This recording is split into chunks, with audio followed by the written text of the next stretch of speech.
शाळेतून घरी येताना मीराने पाहिले की तिच्या मैत्रिणीची आई आपल्या मुलीला शाळेतून घरी घेऊन जायला आली होती. तिने मुलीला उचलून घेतल्याने ती तिचे पापे घेत होती. मीरा त्या दोघींना एकटक पाहत होती. तेवढ्यात तिचा मोठा भाऊ अक्षय मीराला शाळेतून घेऊन जायला आला. दोघेही घरी आले तेव्हा तिने अक्षयला प्रश्न विचारला, दादा, आपली आई कुठे आहे रे? ते आपल्यासोबत का राहत नाही? शाळेत माझ्या सगळ्या मैत्रिणींच्या आई येतात, फक्त आपलीच आई येत नाही, असे बोलून ती रुसून बसली. अक्षयने मीराकडे पाहिले आणि तो तिच्याजवळ जाऊन बसला आणि विषय बदलत म्हणाला, बरं मीरा, मला सांग, काल मी तुला जी गोष्ट सांगितली ती तुला खूप आवडली होती ना? मग आजही मी तुला एक नवीन गोष्ट सांगणार आहे. हे ऐकून मीराने पटकन मान वर केली आणि ती खुदकून हसली. तो पुढे म्हणाला, मग आता पटकन हातपाय धुवून घे, आजी आजोबा येतच असतील. हो दादा, असे म्हणून मीरा हातपाय धुवायला गेली. काही वेळाने तिचे आजी आजोबा घरी आले. ते दोघेही आज त्यांची पेन्शन काढायला तालुक्याला गेले होते. एका सरकारी योजनेतून आजी आजोबांना दर महिन्याला प्रत्येकी 2,000ची पेन्शन मिळायची. त्यावर त्यांचे घर कसे तरी चालायचे. नेहमीप्रमाणे आजसुद्धा घरी आल्यावर त्यांनी अक्षयला आवाज दिला आणि त्याच्या हातात कागदात बांधलेला जिलेबीचा पुडा दिला आणि म्हणाले, घे अक्षय बाळ, तुला आवडते ना जिलेबी? तुझ्यासाठी आणली आहे. यावर अक्षय म्हणाला, आजोबा, उगाच पैसे खर्च का केले? आजोबा म्हणाले, इतक्या लहान वयात इतकी जास्त काळजी करू नकोस बाळा. तुझा आजोबा आहे ना, तुमची काळजी घ्यायला भागेल त्याचे कसे तरी. असे बोलून आजोबांनी मायेने त्याच्या डोक्यावरून हात फिरवला. तो पुढे म्हणाला, आणि आजोबा, तुमची चप्पल तुटली होती ती केली का दुरुस्त?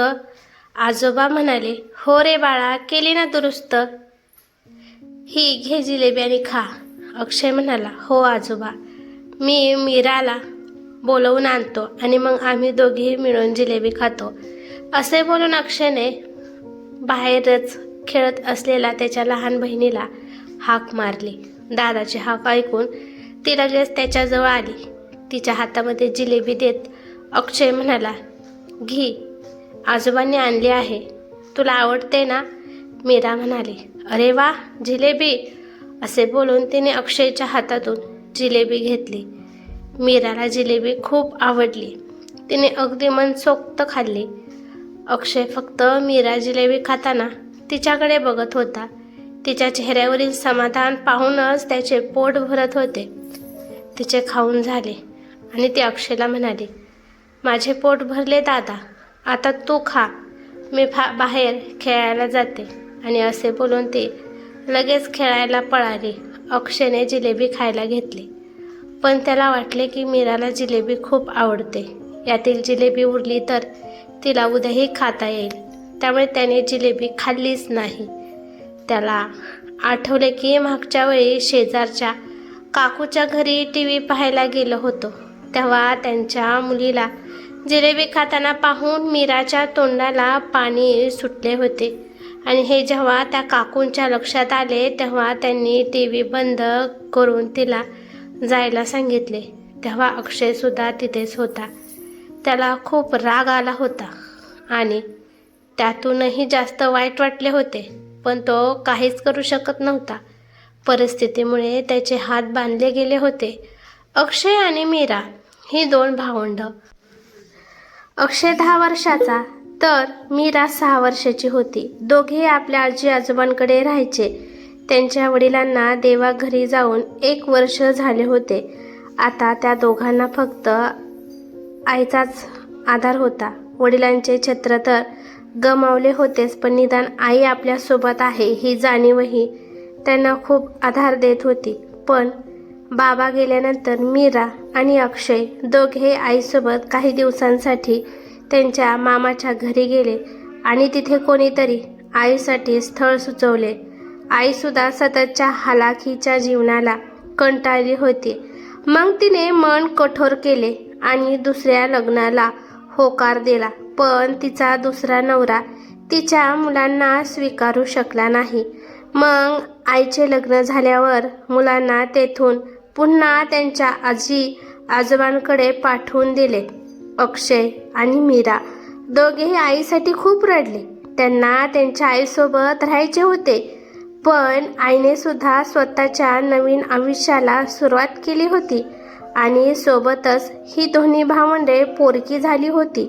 सदैवाने त्यांच्या आजी आजोबांनी त्यांना मायेने जवळ केले आणि प्रेमाने का होईना अक्षय आणि मीराच्या दुःखांवर थोडीशी फुंकर घातली. तरीही मीराला तिच्या आई वडिलांची खूपच आठवण यायची. लहान पोर होती ती. आईच्या आठवणीने हमसून हमसून रडायची. अशा वेळी मग अक्षय स्वतःचे दुःख लपवून तिचे अश्रू पुसायचा, तिला हसवण्याचा प्रयत्न करायचा. मीरासुद्धा तिच्या दादाला तिचे सर्वस्व मानायची. मीराला काही त्रास होऊ नये म्हणून अक्षय सर्वतोपरी प्रयत्न करायचा. अक्षय जसजसा मोठा होत होता तसतसा तो आणखीनच समजूतदार होत होता. अभ्यासात तर तो आधीपासूनच हुशार होता, पण त्याला लहान वयातच हे कळून चुकले होते की आपल्याला आपली परिस्थिती सुधारायची असेल तर शिक्षणाशिवाय पर्याय नाही. स्वतःसोबतच तो मीराच्या अभ्यासाकडेही काटेकोरपणे लक्ष द्यायचा. मीरासुद्धा आपल्या दादासारखी हुशार आणि समजूतदार होती. दोघांनीही आपल्या परिस्थितीची पुरेपूर जाणीव होती. आई वडील नसताना आपण एकमेकांचा आधार बनायला हवे हे इतक्या लहान वयात सुद्धा दोघांना कळले होते. अक्षय जसजसा मोठा होत होता तसा तो अभ्यासाव्यतिरिक्त सुद्धा इतर कामे करायला लागला होता, जेणेकरून तो घरी आर्थिक हातभार लावू शकेल आणि सोबतच त्याचा अभ्यासही चांगला सुरू होता. दोघांचीही अभ्यासातली प्रगती पाहून त्यांचे शिक्षकसुद्धा त्यांच्यावर खुश होते. त्याच्या शिक्षकांनी एकदा शाळेत सगळ्यांनाच स्पर्धा परीक्षेबद्दल माहिती दिली. आपण चांगला अभ्यास करून परीक्षेत पास झालो तर भविष्यात चांगला अधिकारी बनू शकतो हे अक्षयला कळले होते. त्याने त्या दृष्टीने अभ्यास सुरू केला. त्याच्या शिक्षकांनी सुद्धा त्यांना याबाबतीत खूप मार्गदर्शन केले. अक्षय 12वी उत्तम मार्कांनी पास झाला, पण दुर्दैवाने त्याचा सगळ्यात मोठा आधार असणारे आजोबा त्याच वर्षी वारले. अक्षयला पुढे शिकायची खूप इच्छा होती, पण घरची जबाबदारी घेणे सुद्धा गरजेचे होते. शिवाय मीराचे पुढील शिक्षण चांगले व्हावे अशीही त्यांची इच्छा होती. म्हणूनच अक्षयने पुढे मुक्त विद्यापीठात BA ॲडमिशन घेतले आणि सोबतच तो एका मोठ्या किराणा दुकानामध्ये नोकरीसुद्धा करू लागला. पण त्याला जेव्हा वेळ मिळेल तेव्हा तो स्पर्धा परीक्षेचा अभ्यास करत होता. जसजसे तो या जगातील कटू अनुभव घ्यायचा तसतशी आयुष्यात काहीतरी करून दाखवण्याची त्याची जिद्द वाढतच जायची. पण एके दिवशी असा एक प्रसंग घडला ज्याने अक्षयला तो किती कम नशिबी आहे याची जाणीव झाली. एके दिवशी अचानक सामान पोहोचवायचे म्हणून तो एका घरी गेला. ते घर खूप आलिशान होते. त्याने दाराची बेल वाजवली. आतमधून चांगले हसण्या खेळण्याचे आवाज येत होते. एका स्त्रीने दरवाजा उघडला. तिला पाहून अक्षयला धक्का बसला, कारण ती स्त्री दुसरी तिसरी कोणी नसून त्याची आई होती. आईला पाहून आज अनेक वर्ष झालेली होती, तरीसुद्धा तो आपल्या आईला कसा विसरू शकणार होता. ती कोणाशी तरी मोबाईलवर बोलत होती. आईला पाहून त्याला मिठी मारावी, तिच्या कुशीत डोके ठेवून मनसोक्त रडावे असे त्याच्या मनाला वाटले. पण बुद्धी मात्र त्याला तसे करण्यापासून रोखत होती.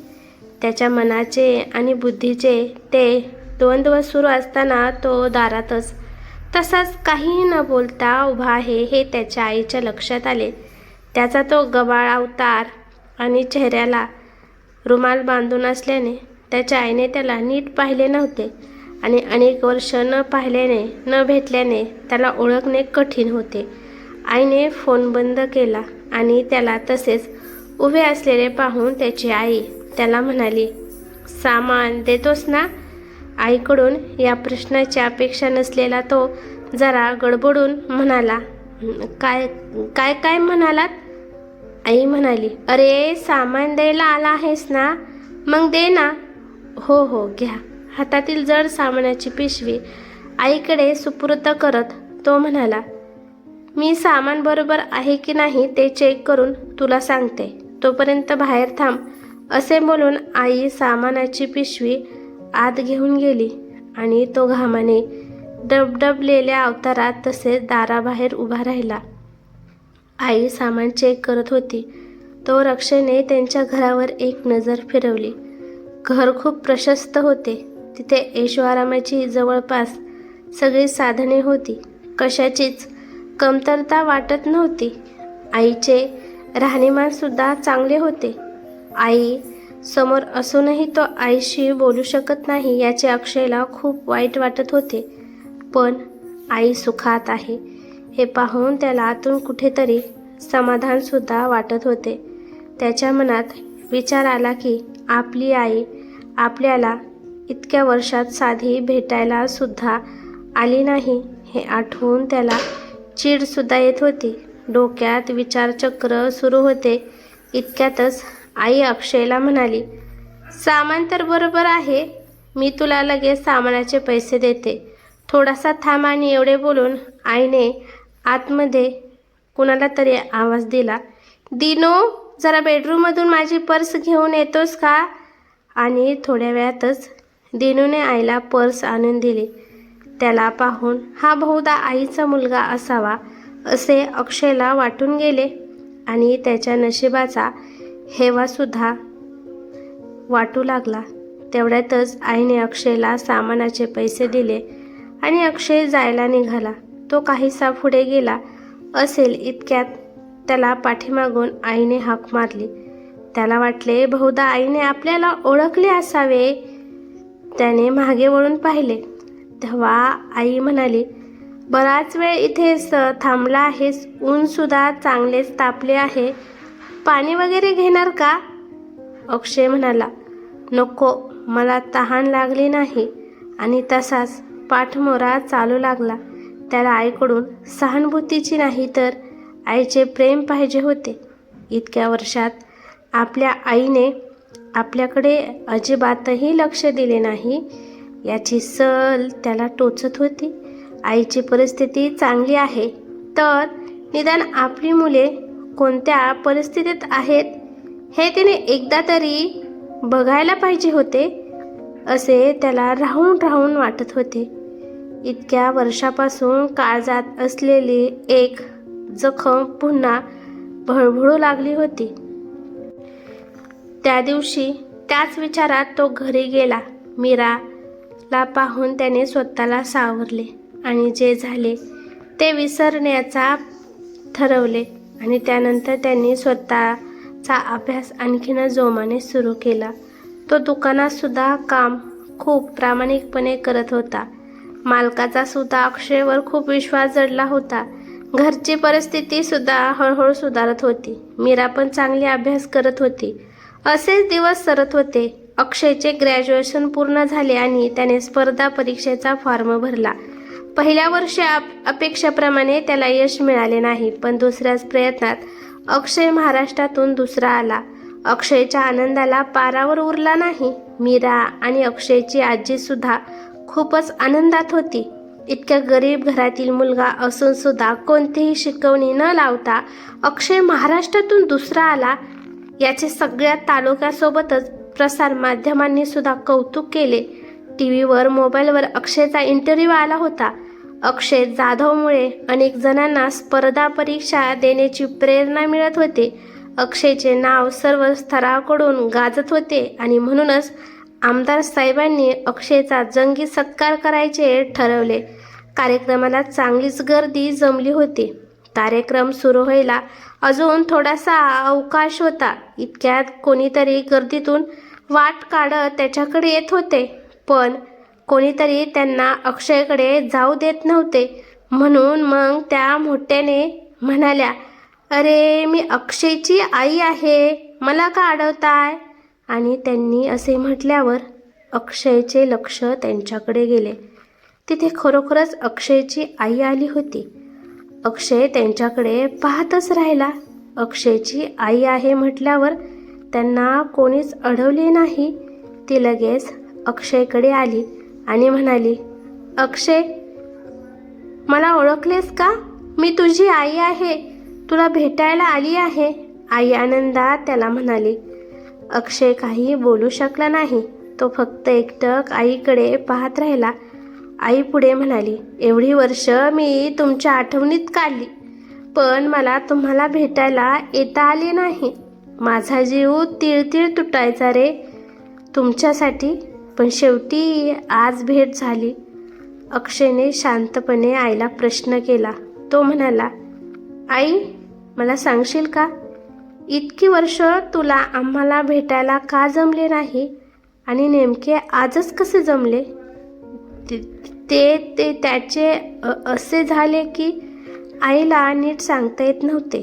मग तो पुढे म्हणाला, आई, आमची परिस्थिती वाईट असताना तू एकदा जरी आम्हाला येऊन भेटले असतीस तर खूप बरे वाटले असते ग. आम्हाला पोरके झाल्यासारखे कधीच वाटले नसते. पण तू जेव्हा आमची काहीच खबर घेतली नाहीस आणि कोणत्या परिस्थितीत आम्ही आहोत हे सुद्धा बघितले नाहीस. आमच्या सगळ्या मित्रांकडे त्यांच्या आई असायच्या, पण आम्ही मात्र आई असूनही एकटी होतो. मग आता जेव्हा आमची परिस्थिती चांगली झाली आहे, मी माझ्या पायावर उभा राहिलो आहे, तेव्हा जर तुला अचानक आम्हाला भेटावे वाटत असेल तर या भेटीला आता काही अर्थ नाही ना ग आई. इतकी वर्ष माझ्या आजीने आम्हा दोघा भावंडाचा आईच्या मायेने सांभाळ केला आहे, म्हणून तीच आमची आई आहे. अक्षय म्हणाला. आई म्हणाली, अरे पण तू माझ्या ऐक तरी. अक्षय म्हणाला, आई, काही बोलू नकोस. माझी तुझ्याबद्दल कुठलीही तक्रार नाही. तू जे केले ते त्यावेळी कदाचित योग्य सुद्धा असेल, पण आता आमच्या आयुष्यात आम्ही तुला आईचे स्थान नक्कीच देऊ शकत नाही. अक्षय पुन्हा शांतपणे म्हणाला आणि पाठमरा होऊन स्टेजच्या दिशेने चालू लागला. त्याच्या डोळ्यात आज पुन्हा एकदा अश्रू होते आणि ते कोणाला दिसू नये म्हणून त्याने ते रुमालाने अलगद टिपले. आई मात्र त्याच्याकडे नुसती पाहतच राहिली आणि आपण इतकी वर्ष आपल्या मुलांना न भेटल्याचा पश्चाताप तिच्या डोळ्यात दिसत होता. आई खाली मान घालून तेथून निघून गेली. ही कथा कशी वाटली ते मला कमेंट करून नक्की सांगा. कथा आवडली तर लाईक शेअर नक्की करा आणि चॅनलवरती नवीन असाल तर चॅनलला सबस्क्राईब करा. धन्यवाद.